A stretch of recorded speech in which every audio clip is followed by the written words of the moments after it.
The ground below Henry Carson's feet suddenly gave way. When the dust had settled and he had recovered his spectacles, he found himself at the bottom of an ancient shaft, facing the entrance of a long-forgotten tomb, the tomb of Tutankhamun. Reconstructions of similar but always defiled tombs that appeared in National Geographic flooded his mind. The mysterious burial customs of the late 20th century North Americans were finally to be revealed. Less than a month later, Carson began the first of 7 years' work on the excavation and recording of the treasures from Tomb 26. A body was uncovered, seemingly buried with care and ritual. It had been placed in a highly polished white sarcophagus and wearing the ceremonial headdress. Music for certain rituals came from the music box, situated above the sacred urn. Pieces of sacred parchment were placed in the urn as part of the ceremony. An exquisite silver chain pendant was also discovered in the sarcophagus. After years of sensational press coverage, the museum finally agreed to show the treasures from the Motel of the Mysteries in a major exhibition. Carson was so overwhelmed by the enthusiastic response of the thousands of excited people that he spontaneously removed the sacred collar from its case, put it on, and performed the ritual chant of the sacred urn. Those rolling by at the time went wild with excitement. The story of amateur archaeologist Henry Carson in the Motel of the Mysteries is pertinent to the charge of the studio, not only for its blatant misinterpretation of a culture, but in its ability to imagine one by creating new associations and relationships. The seedy site of the motel is re-examined as in fact a sacred space of holy artifacts and elaborate rituals.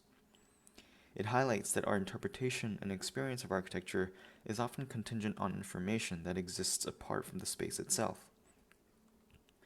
This studio section will be titled Extraordinary and will explore the widely varying forms and practices of subcultures.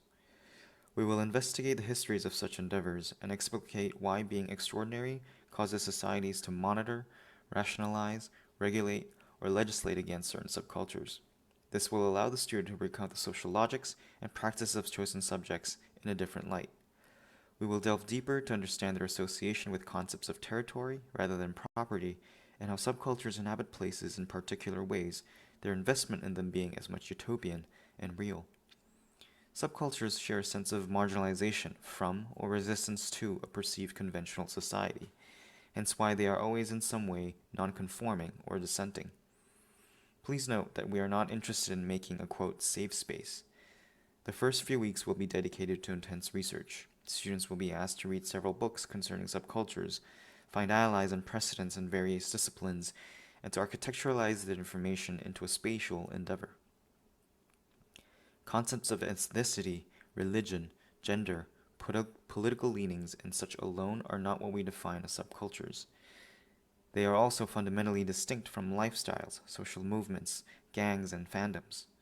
But they may or may not include more recognizable groups like goths, punks, or youth groups such as swingyugans, zazus, stilyagis, original raves, breakdancing, some that are more elusive like comedy clubs, pirate radios, nightclubs, drag ball culture, drag racing culture, bosozoku, caramel curves, Kesh angels, pussy riot, underground abortion clinics, underground euthanasia clinics, fake funerals, kabangus, Afrofuturism, tattoo culture, body modification, les sapeurs, the real hipsters or hipcats, hackers, nudist colonies, beach hunters, dumpster diving, roller derbies, jolitas, parkour, spelunking, storm chasing.